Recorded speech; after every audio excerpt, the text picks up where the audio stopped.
here's something that I think a lot of families think, okay, they've heard the phrase food before one is just for fun. And I agree, it can be, but there's more to that. Okay, so we need to put a pause and talk about the actual nutrition part here. Welcome to the Nutrition for the Early Years podcast with Dr. Liz, your guilt-free guidance for feeding your family. This podcast is for folks who are craving better nutrition for their kids, but are tired of the whiplash of nutrition claims and diet culture influence.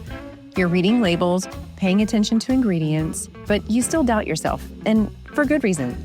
Food goes deep, and often we fear making costly mistakes that as parents we hope to prevent. If you're ready to explore the ins and outs of your child's actual nutrition needs and nourish the whole child from the inside out, hang with me, Dr. Liz Daniels. I'm a board-certified pediatrician plus registered dietitian, and we're going to dig deep into real-deal nutrition science, honest talk about barriers to health, and real stories that I help address. So let's dig in. Hey, everybody. Thank you so much for joining me today on Nutrition for the Early Years. You guys, today is an episode that I think you'll need to come back to. Okay. If you have a baby and they're getting close to being ready for solids, or you're going to be having another baby, or you know a friend who's having a baby, or say you're a healthcare worker and you're learning how to take care of kids and you want to give some great advice for families who are starting solids, this is like a foundational episode for you. Today, we are going to get into the stage before we actually start solids. So normally I'm having conversations like this at my 4-month well visits with my families, and I love these conversations. Like, I think infant feeding is one of the most fun experiences because it's a new way of bonding. You maybe got to breastfeed and it was awesome, or maybe you didn't. And like being able to feed your baby, there's just something really sacred about it. It is so fun and beautiful. It can be stressful, but I think it's really one of my favorite memories of having my own babies. And I can't wait for the day sometime when we get to have grandchildren or being able to share this with others. I really enjoyed doing this with my niece. It's so much fun. So my hope is that after today, you're done listening to this podcast and you feel like, I can do this and it's going to be awesome. Like, that's my goal. Okay. So we have a lot to talk about, and this is a long podcast, so apologies ahead of time. But again, it is chock full of super good stuff. In my conversations, sometimes even like I'll have a baby who's having trouble sleeping, or having family that's asking them like, are you going to talk to your doctor? Because I think they're ready. And I'll hear things like, oh, just put cereal in the bottle so they sleep, or skip the purées so that they're not picky, or baby led weaning is great, but they're going to choke, or like, how do you prevent an allergy? And what can I do before to help prevent food allergies? There's a lot of curiosity around this topic. And I think, in the last decade, there's of course a lot of influencers, some with some great knowledge and some who have just a lot of maybe experience. And it can get kind of confusing.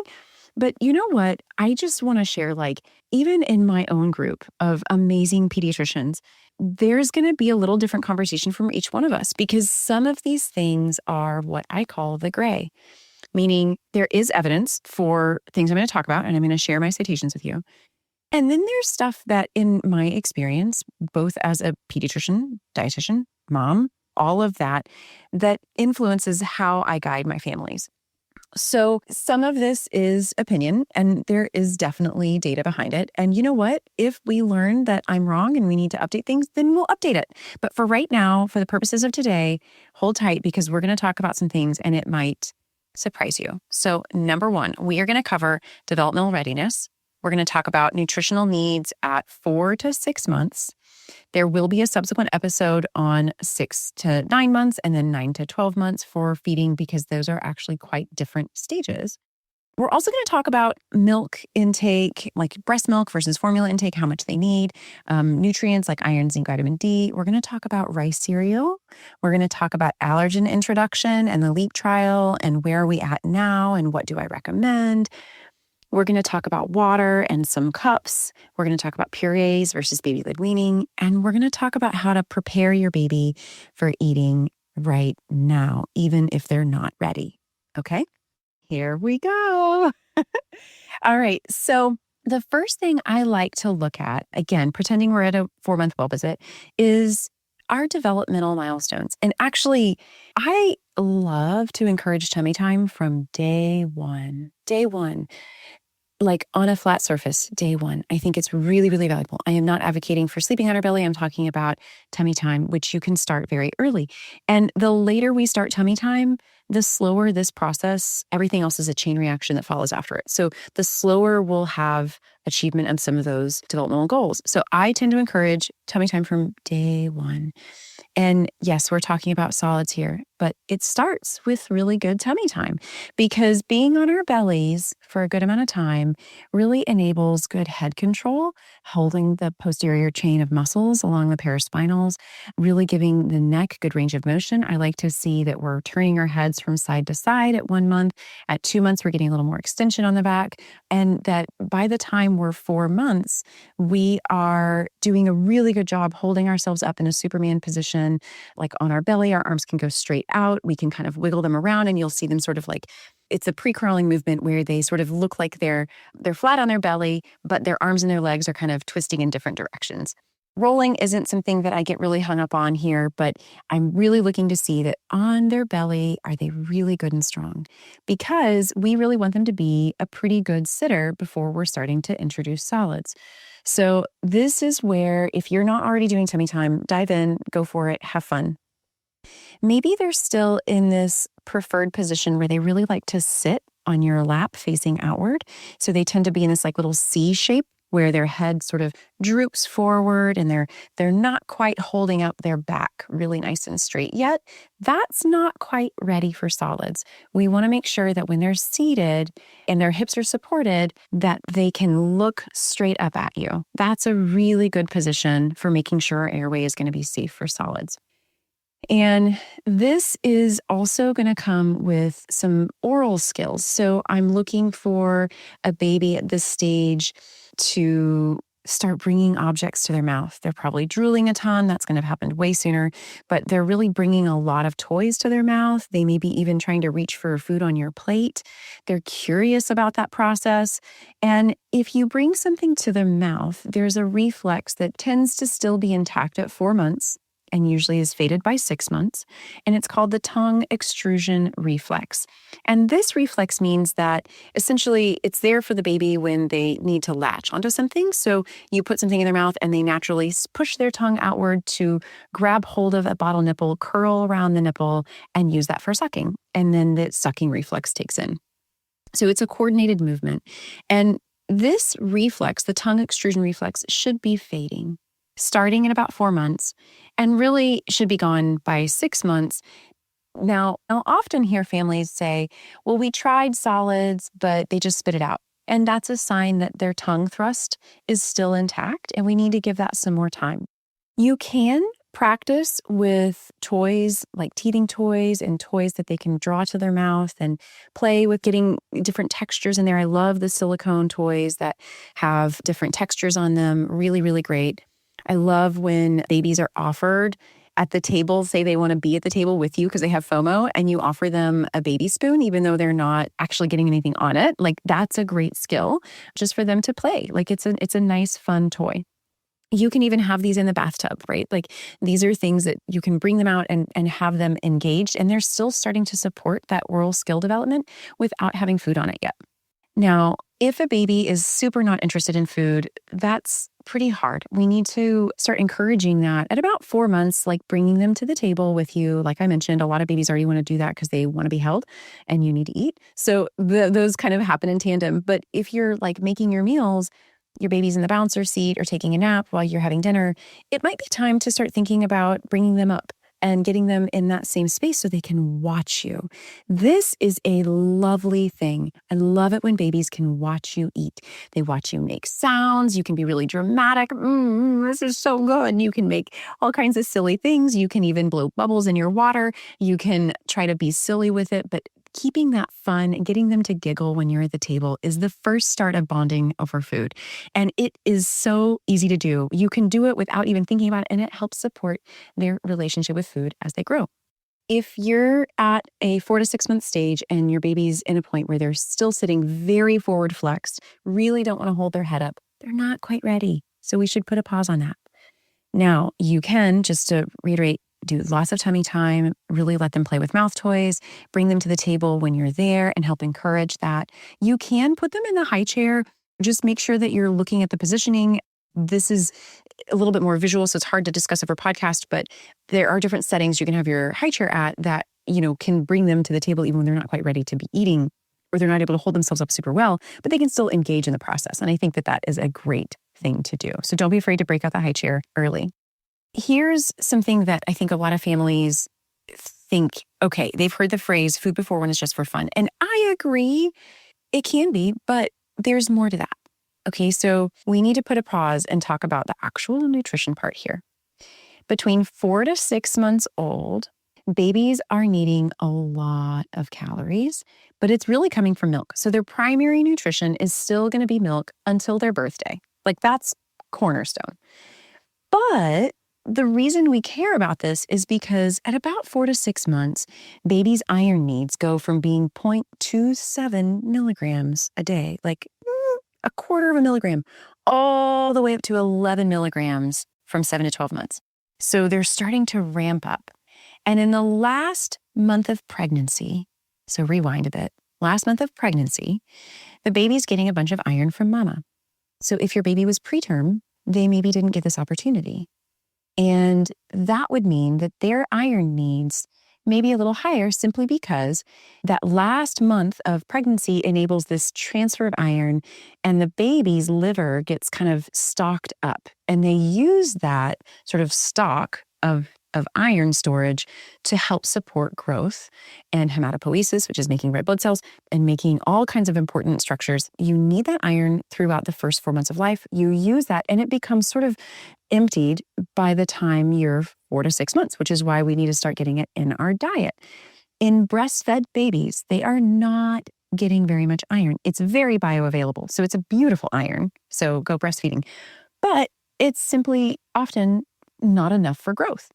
So if you're exclusively breastfeeding your baby and you're planning to make it to a year, I'm going to speak to you for just a minute and I'm going to tell you your route for introducing solids should probably look a little bit more focused than a baby who is on formula. And I say that because formula actually meets the iron needs for babies. And so in entirety, all the way through their first year of life. So at a year, when I'm looking and screening for iron deficiency anemia, I'm really probably not going to be seeing that in a formula-fed baby. It's really rare for me to see that. Now, that said, they need iron-rich foods too, so it's not to exclude them. I just simply like to really hammer home that if you're in that category, and I breastfed my babies, and then I did baby-led weaning before it was cool because I was rogue and I loved food and I was like, we're going to do this and it's going to be fun. And it was great. But in full disclosure, I definitely had an anemic 1-year-old. So learning from that experience, I shifted in my subsequent children, and it shifts how I talk about this with you. From a nutrition standpoint, the breast milk is going to contain, typically we're looking 24 to 32 ounces a day at 4 to 6 months. And that's going to actually continue through their birthday. You actually don't want to wean that volume at all. Okay. That stays true. The difference here is that they need a little bit from solid foods. Your gut maturity, if you happen to listen to some of the earlier podcasts, you might have caught that gut maturity is not intact when we're born. We don't have all of our digestive enzymes yet. We don't have all of the gut flora to help with digestion. It's not fully formed and not really ready for solid foods at 4 months of life for most babies. We have much more of those enzymes by 6 months of life and definitely by a year. But if you're starting to feed the gut prematurely, there's really not a lot of benefit. There was some concern for increased risk for obesity with early introduction, prior to 4 months. So this is why I don't recommend a rice cereal to help your baby fall asleep at night. More on that in a second. But I don't recommend lots of food 4 to 6 months. We're going to talk about what I recommend in just a second, but I just like to share your primary nutrition is going to be from your milk until they're a year, but we do need to add on some important and valuable nutrition beginning at 4 to 6 months. And then especially from 6 to 9 months, there's a big gap for some kids. And we're going to dive deep into how to meet those needs in a way that's not super stressful. It could be really simple. Okay, so we've talked about iron. Zinc and vitamin D are also things that we need for growth. And in that 4 to 6 month stage, again, if you're breastfeeding, this is where sometimes we'll recommend vitamin D supplementation, either for you at high doses, like 6 to 7,000 IU a day, or for your baby at 400 IU. Those come in drops often, and that can just continue. Here's the thing I hear, and no knock on the grandmas because I love them dearly. But there's a lot of myth that solids will help your baby sleep. And I'll often hear from a family, okay, Aunt Janie really suggested that we do a bottle right before bed with rice cereal to help the baby sleep. It works every time for all of her 5 children. And I'm going to call BS on that. Okay. So bologna sandwich for your kids in the car, because that's what that means. It really isn't the case. Sleep is neurologic. Sleep is built on associations, not just hunger, okay? And especially at 4 to 6 months, we actually have the capability to make it through the night. That doesn't mean that all babies do. It just means that hunger isn't really what's driving them to wake up, especially if it's the same exact time every single night. And you put a boob in their mouth or you give them a bottle and they go right back to sleep. That is a sleep association. That is not a hunger cue. And that is one other reason why I don't recommend early introduction, because if it's not fixing a problem, like if we're not trying to treat reflux, if we're not trying to navigate something really specifically for that baby, then it's not adding value. Okay, so you can let that myth go. Solids will not help your baby sleep. I'm sorry, but you're welcome. Okay, here's the other thing. Sleep is really key. I do think that when babies are getting hungrier earlier in the day and they're eating like at every 2.5 hours, to me, that's a sign that they're like trying to get those calories in throughout the day. And that is what allows them to sleep longer at night sometimes, because they've already met those calorie needs. You know what I mean? So I guess what I'm trying to communicate is that like following your baby's cues of when they're hungry and when they're ready for food is really going to be so essential. But trying to push it with offering more may not work for you. Okay. This is where I kind of say, I don't buy the dream feed thing for every baby, because it really is a neurologic thing. The next question is, well, what about water and cups? I actually think that this is really fun. Babies start to do this on their own in the bathtub. Like as soon as they can sit with support or they're in like a little seat in the bathtub, they'll start pouring cups and pouring water on themselves and kind of getting a little bit there. So you can already do your cup time there. So sometimes I'll tell families, don't even worry about water. Like just play in the bathtub. You can offer a cup at the table if you want to. It's going to be a mess. But really like just a little bit at an open cup or a straw cup is totally reasonable to do. At like 6 months, we're going to start training and practicing. More on that in the next part of the series, but it's a skill that we're working to build. We're not actually replacing hydration. Okay. So again, their volume needs are going to be met through the milk, but it is a great idea to start practicing because water is a thin liquid. It's actually harder to get and navigate that skill than a lot of other things. So we need a lot of time. And I still recommend kind of introducing water at about 6 months for play. We're looking at an ounce. Okay. And then we kind of build on there. So if you're in that age group and you want to start playing around with it or putting it at the table, that's great. I tend to love like little cups for this. So sometimes families will have like little silicone cups. Those are great. You can also actually think there's some toys that work well, like little bath toys work well for some of this. Again, depending on what products you have in your home, it doesn't have to be really fancy. One quick thing about the cup I just like to encourage is this is a skill that takes a lot of practice. So if it's stressing you out, you can pause on that. But what we're looking to get them to do is sort of get their lips over the edge of the cup and sort of practice that first. And you can mimic that and practice that. Babies have a slow processing time. So do it a bunch, sing with it, and then you can offer that to them. And you'd be surprised how fun that could be. I want to talk about rice cereal because I get this question often, like, all right, do we do rice cereal? Do we not? Is it worthless? Okay, I love this. Let's think back a little bit because history's fun. Rice cereal was really introduced, I believe Gerber was the first product to put it out, and it was really for iron fortification. And it was a brilliant move because bear in mind at the time, A lot of formulas didn't actually have a lot of iron in them. They were not all iron fortified. That's relatively new. And so, in an effort to address iron deficiency anemia, which we've already talked a little bit about, and babies are at really high risk for that. Iron deficiency is important because it can lead to cognitive delay and neurodevelopmental issues. And so, we want to make sure that we're supplying plenty of iron in our baby's diet. So, rice cereal was pretty easy to manufacture and add iron to it. It was shelf stable and it works really well. I used it for my kids. We now know too that rice can accumulate a little bit more arsenic than some other grains that are out there. So I do, and the AAP recommends that there's grain variety in this. So do we need to avoid rice completely? No. In fact, I love rice for babies. I think rice is a great food, especially worldwide. I mean, come on, everybody uses rice. But I do think the texture is important. I do think that the kind of rice is important. And I like to offer it as rice, not necessarily the rice cereal. In other words, we're not getting a lot from it when it is just whole grain rice. Now, I tend to lean more towards the iron fortified cereals for my breastfed babies because it's a great additive to thickening if you are making your own food, if you are wanting to incorporate that into their breakfasts.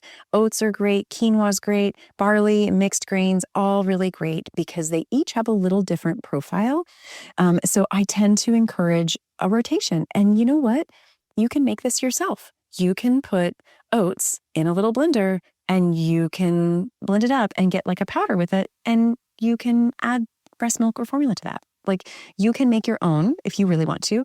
However, the iron fortified ones that are over on the counter are going to have more iron than what is going to be in your homemade versions. So if you're going to use it, I tend to just say, get the product that's already there because it really is safe. And now from a safety profile, most of the products that are now on the market actually have mineral levels that they report out. So you can actually see that. There's much more transparency. And I think that's really cool. It can be a really great addition to a baby's diet if they are exclusively breastfed or at risk for iron deficiency anemia, like my preemie babies, or if it's something that you're making a bunch of your food and you want to use that. I used it for my children at times. It wasn't my primary source, but it certainly is an option. It's not totally dead. Okay. Now let's talk about baby-led weaning versus purees. So you got this baby who is sitting up pretty well. They're holding their head up beautifully. Their tongue thrust is starting to fade. They are excited and interested in the table, and you can't eat a meal without them pulling that tray or that food towards them. So this is what I want to say about this. I love baby-led weaning, okay? Like, I really do. I also really like purees, and I am in the pro whatever you need to do camp. What I mean, and really where I would land is typically a combo. Most of my families that I'm seeing do a little bit of both, and there's a really good reason for this. So in a 2026 review, which I'll put in the show notes, baby-led weaning they looked at choking risk. And this is not the first one. There's been multiple studies that looked at choking risk. And actually, it was pretty interesting. It did not increase risk for choking. And I think if it's done well, doesn't necessarily increase risk for iron deficiency or any other nutritional gaps. But I do think that if you're going to do baby-led weaning exclusively, I would recommend really spending time to nerd out and make sure that you are able to get exposure to enough of the nutrients that your baby needs, because some babies really are slower in developing some of those oral skills, and that can cause a gap. So this is a one-on-one, each person makes their own call on this kind of thing. But as a general rule, I love baby-led weaning. Interestingly, there is some observational studies that show that babies who have kind of gone through baby-led weaning tend to have lower food fussiness, a little bit greater satiety responsiveness, meaning they listen to their body a little bit better, and the families seem to know what that looks like. They tend to have lower free sugar intake and about 73% more veggies that are offered at 6 to 10 months, which is pretty interesting. That said, I still think that there is a place for purees for most babies. I mean, let's be real. There's real life. You're going to go out to eat at a restaurant and maybe need to offer a pouch with it, or pureed foods, or grandma's house, or maybe your kid's going to be fed at daycare and you don't feel comfortable with the daycare providers watching how they're doing on it, or you want to be the one to supervise those exposures. That's okay. I think that's where most of my families tend to live, is this sort of, we're going to add purees there, but we really want to give them oral skill practice. And I think that's beautiful. It can be done really, really well. So I like that feature. This is all about, what I like families to know is baby-led weaning really is about that skill development. And it is a great way for you to see what your baby's really capable of, because if you don't offer it to them and watch them, then you don't really know. And I think that parents are actually much more, once you get over the initial fears, you're much more equipped to manage choking behaviors or gagging behaviors, because you know what your baby can do. And that is really empowering. So I like that. Side note here, in terms of like purees, when people offer purees, I do want families to know that it takes time. So typically when we're introducing spoon feeding skills, like with purees, it can take a good month, 6 weeks for babies to get really good at consolidating that spoon feeding. And this is why I like practicing at that early stage when you're not actually introducing the food, like 4 to 6 months, you're not introducing the food yet, but you can start playing with spoons. You can model that. You can practice some of that. You can put them in the high chair with the spoon to play with, and they can tap things around with it. Or even if you wanted to put a little bit of yogurt out there and let them play around with it and draw and paint with it, that's totally fine. Those are fun things to do. Now, it really does matter that by the time, no matter what's going on, that at least by 8 to 9 months, we are exposing to more textures. So again, more on that in another episode. But I do think it's really a fun way to blend both. If you are needing resources for choking and you want to get that down, I am happy to put that also in the show notes, a great resource for how to handle infant Heimlich maneuver if you need it. Going on. Hope you're sticking with me. So I want to just paint the picture here a little bit. Like, you're at the table. You've been having your baby come to the table for meals from time to time. They seem interested and you're ready. You're like, okay, is it go time? Let's go. You put them in their seat. You want to make sure that their feet are supported and that they're able to sort of be in a good seated position, nice and upright. We don't want them leaning back really far. We don't want them leaning forward really far. So kind of 90-degree position from their waist up. I love to offer them spoons, different ones. I think this is fun to have different types of spoons and different mashing tools. Forks are great, but the spoons that have sort of the open grid in them are also really handy. A lot of families like to use the mesh trainers.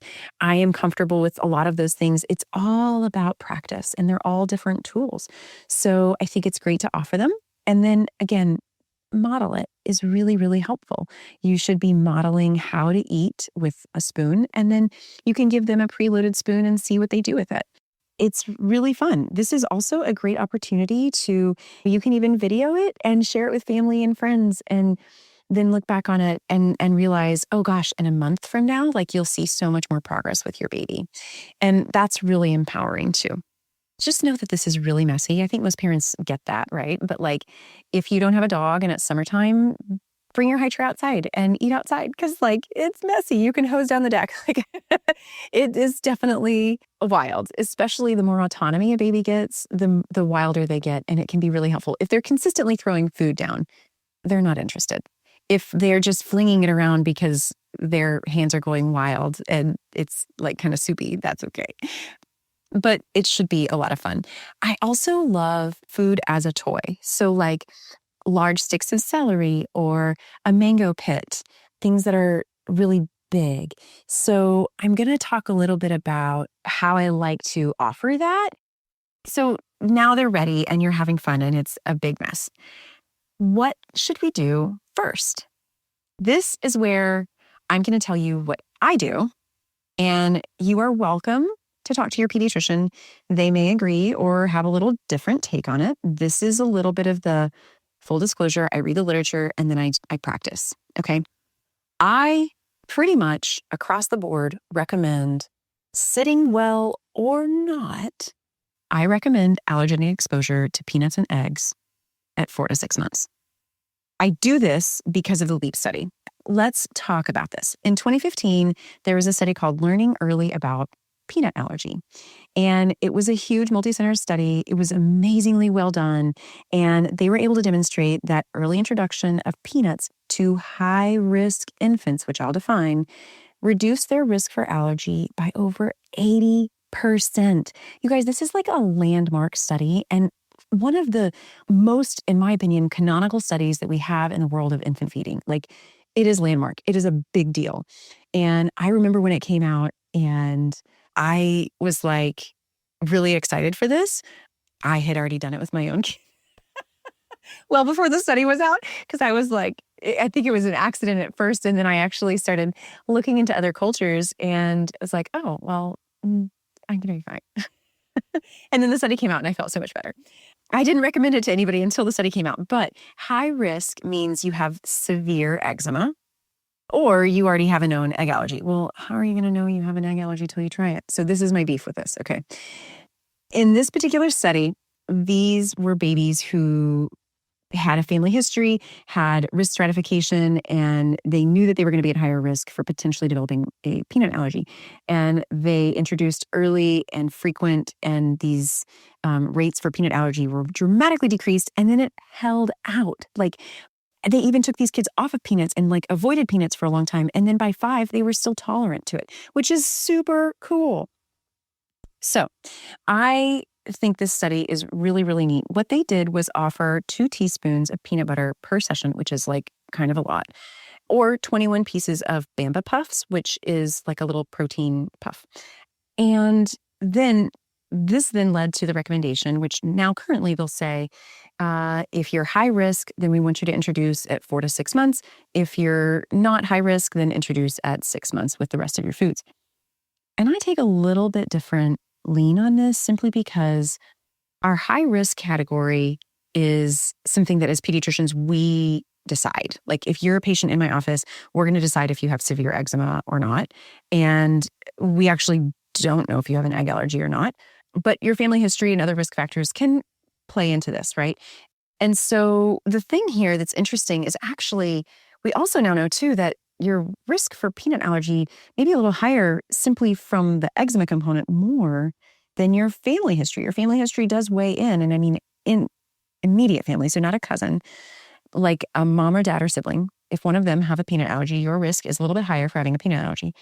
But it's not as high, and I see this play out in my practice, as a kid who has no family history but has severe eczema. I'm going to be more worried about that kid than my kid who has a family history.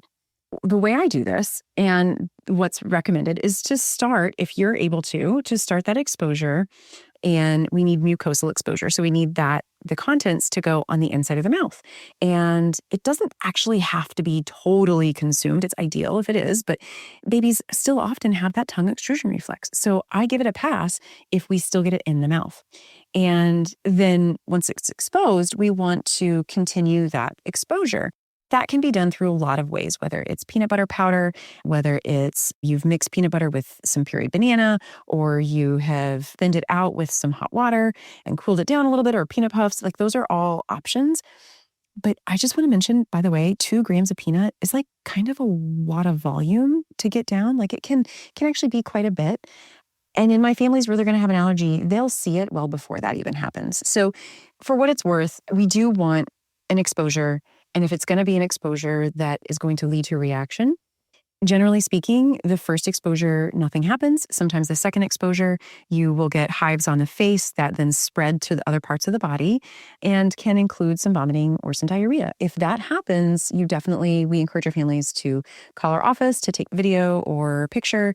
And, then we're going to encourage some antihistamine. We monitor them. Sometimes we bring them in the office.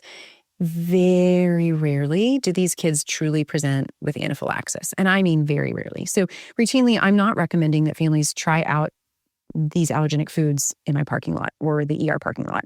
I think people do that and then go to the ER when they have a contact dermatitis or they get like a little rash on their face. But I think in general, like it's really well tolerated. So this is safe, and I wouldn't recommend this if I felt like it was going to put your baby at risk. right? This is an individual discussion. So as you listen to this podcast, take this information and talk to your pediatrician. This is empowerment for you to have the conversation to see what risk category am I in? And would I be safe to do this at 4 months? And I think the key here is like, I'm not looking for feeding readiness or gut maturity with this particular exposure. I am looking for, can the immune system be presented with this and tolerate it well? That's the question. And then the nutrition part of it and really getting frequency and volume comes down the road. But this is the first question because it also informs our whole conversation at 6 months. Because if you were to have a reaction, then I'm going to have a very different approach for the other allergenic foods, right? So it's really information for me, information for you. And let me tell you, when my parents come in after having tried it at 6 months, they are so excited and so ready to go. And they feel so proud of both what they can do and their baby can do. And that's what I want for you, because this should be so fun. Okay, eggs can be done in a similar way. I don't like scrambled because they are harder to get in the mouth and they can end up all over the face. And some kids who are like gingers or really sensitive skin can kind of have a little facial response. When we have a rash that's like really true, it's going to be start on the face, but then it spreads to other parts of the body. So that's kind of how you know it's real and trustworthy. I like to make an egg patty or a strip of an egg and use it kind of like a wand and wand it on the inside of the cheek. And then we kind of go from there. Again, this doesn't require that the baby be totally engaged in the process. A lot of times they are excited about it, and that's really, really fun. But you can still try this if your baby's not quite ready. And I think about that specifically in babies who were like preemies because their motor skills might likely be delayed. But we can still do this investigation. Again, this is a conversation with your pediatrician, but I'm just letting you know, like, I am pretty forward about this because I find that it's really empowering. Babies do great. And I know I'm reducing risk for allergens. And that's huge. So some kids do need to go to the allergist. That's a conversation with your pediatrician. And this is individual. But for the most part, if you don't, you're safe to try. This is really a home thing. And it is very accessible. I know this podcast has gone long, and I just want to get into a little bit more with you and share a couple more things that I think are really, really fun. So 4 to 6 months, you're playing, you're getting there, you're ready, and you're like, okay, we passed the peanut and egg test. Now what? Okay, like, here we go. Let's think, what do you love to eat? It can be a lot of different things. I think a lot of family favorites are sweet potatoes and avocado. Those are great first foods. But my take home here is it really can be darn near anything except for honey. Honey's a hard stop. And I don't love high volumes of canned fish in the first year of life if we don't know our source. Okay. But I like simple, single ingredients that are super squishable or oversized. I'm going to say that again. It's my phrase. I haven't heard it from anyone else, so I'm not copying you, but you're welcome to copy me. Just give me credit. Simple, single ingredients that are super squishable or oversized. What do I mean? Okay.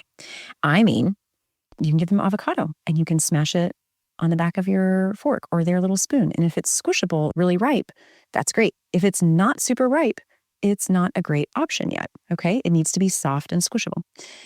Sweet potatoes, super squishable. Microwave it up. You can fork it out a little bit and nice and squishable, offer that.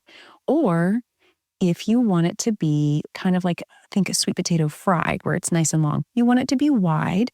We don't want it super, super narrow and little, but big enough that they can get their hands around it. And that is an option. You could also do that raw, but like really large. Like, think of it like this is a toy, but it's food, right? Our goal is that oral motor skill. And we're not really looking to get nutrition from it necessarily. We're looking to give the tongue some different manipulative skills, to give the lips some opportunity to go open and close around it, to really work on that tongue extrusion reflex some more. That's the goal for those really big oversized. Like a half of a tomato is another great example. Love that. So again, simple, single ingredients that are super squishable or oversized. Last night, my husband made beef and broccoli. If I had had a baby, I would have had him cut a big piece of that beef, and he cut it into pretty smaller pieces for us, but I would have had him cut a large piece that he could cook, and I would have offered the broccoli. And I would have heated up the broccoli a little bit more so that it was really squishable, and I would have offered that to my baby. Just squish it on the back of a spoon and let them play with it. Or they could pick it up with a steak, especially nice big piece that's wider than your two fingers together, and grab that with both of their hands, put it in their mouth, gnaw on it, chew around it. And that's a really great skill as well. So that's what I would have offered if I had had a baby. Now, there is a little bit of rule of thumb. At 6 months, we are starting to look for some nutrition from our complementary foods. And so I'm going to give you a framework for building a plate. Think of it like a whole day's worth of nutrition, and you can break this down. So what I mean here, I like to think of how much a baby needs. In like 6 months, they really only need about 100 to 200 calories beyond the milk. Okay. So your first month of trying solids and you're wanting to build this framework. For reference, a Go-Go Squeeze yogurt pouch is 50 calories. Like a lot of the fruit pouches, also 50 calories. Oh, excuse me. The yogurt squeeze, I think, is 100. You're not looking for a lot of volume. So I tend to build a plate in a 2-to-1 ratio, fruits and veggies, 2 tablespoons, 1 of a protein and 1 of a grain. Okay, so for example, let's take tacos, pretty common. Ground beef, which you can get really nice and fine for babies. That's going to be your protein, 1 tablespoon of that. Your grain might be rice, if you have that, 1 tablespoon of that. And your fruit and veggie, you can have a large tomato wedge that they play with. Plus, you could offer them some black beans that are smashed on the back of a spoon. A tablespoon of each of those. Interestingly, beans count as a vegetable for babies. Or you could do mango puree. So you had a mango salsa and you wanted to add some of that. Or you wanted some fruit in there too. So if you're building a plate in a full 24 hours, a 6-month-old really only needs about 4 tablespoons of fruit, 4 tablespoons of vegetable, 2 tablespoons of protein, and 2 of grain in a full day. Okay, so what this looks like is if you made a single plate and portion this out, you don't have to, but there are like serving size trays and stuff like that you can use, but tablespoons really work well. So if you're building this for daycare, things like that, you can just offer them 2 different containers. 1 is your fruit and veg mix, and 1 is your protein or grain mix. And you do a tablespoon of fruit, a tablespoon of veg, a half a tablespoon of protein, and a half a tablespoon of grain for your lunch. And then at dinner, same thing. You can repeat that. It really can be simplified. Like here's another example, a tablespoon of scrambled egg and 2 tablespoons of sweet potato. That can be a meal. And then the next meal, you can offer them a tablespoon of yogurt. And they're probably going to want more, but a tablespoon of yogurt and a tablespoon of mashed banana or green peas. And you can add those. Like there's lots of different combinations here. But what I want to simplify for you is when you're introducing your first foods, it can be in the puree form that's already prepackaged and ready to go. Those are definitely a safe option. But if you are like me and you wanted to make your own food, you can take pretty much anything that you're offering for dinner and build a plate for a baby. Just remember really small servings. Like if you're going to offer something, just do a tablespoon on their plate. See how it goes. It is ideal to offer different varieties of things. So we want to add a lot to that. And there was an old rule for a long time of, the same food for 3 days to make sure there's no reaction. I don't live by that, and I don't think there's any good evidence for it. So I tend to recommend diversity is great. And so I just tend to offer a lot of variety in the beginning, and I don't really hold back because if there was evidence to tell me that that was really the safest option, I would do that. I, on the contrary, find that a diverse diet is actually a better way to go. It provides more texture, it provides more exposure, more opportunity, more gut flora development, and I think it's a really fun way to live. So I tend to go in that camp. Closing together, we've talked about a lot of things. We talked about readiness. We've talked about some math and the actual nutrition your baby needs in this stage. Talked a little bit about cups and water, rice cereal, baby-led weaning versus purées, allergen introduction, and what a sample plate could look like for you. So I hope this has been fun. I hope it's been really informative and can serve as a foundational resource for you as you're starting to introduce solids. It's so beautiful and so fun. Take a lot of pictures. Enjoy the process. Don't be afraid of going out to eat. Just avoid the honey. No marinades. I'm going to say that again. And if you need that resource, again, the choking resource is going to be in the show notes, along with the LEAP trial and the baby-led weaning resource. I think there's a lot of great resources out there. I'm not the only one. So explore, have fun. But if you have questions, reach out. I'm happy to help you. If this is helpful for you and if you find this kind of content really resonating, please share it with a friend. I would really love that. And if you could leave a rating review, it really does help this podcast grow to reach more families who are looking for real nutrition evidence for their babies and toddlers that can be supportive without the noise. Thanks so much for listening. I'll see you guys next week.